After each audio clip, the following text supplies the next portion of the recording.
How to send a large file using Google Drive. Hi guys, welcome back to another video, and in today's video I'm going to be telling you how you can send larger files through Gmail using Google Drive. So let's get into it. So if we come over here and I just simply search for, you can see right here that the maximum file size you can send through an attachment in Gmail is going to be 25 gigabytes. Let's go ahead and show you how you can send a larger number of files. 25 is actually not that big, but it's kind of weird that you can't send larger files, even if it's like 26 megabytes. It just crashes. So come over here onto Gmail, go ahead and click on compose email, right?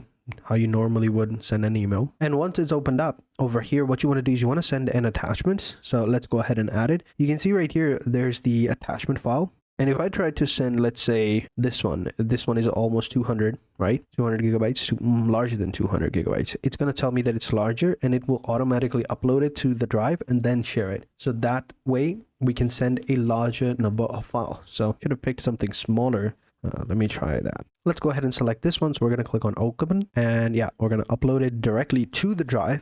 And once it's uploaded, you can go ahead and click on send, and you can send larger files. So you can see right here, the way it works is that since Gmail doesn't support it, what it does is it shares some of the storage with Google Drive and then sends it. So it's actually pretty cool. So there you have it. That's how you can do it. That's how you can send a larger number of files using Gmail. So thank you for watching, and until next time, take care and goodbye.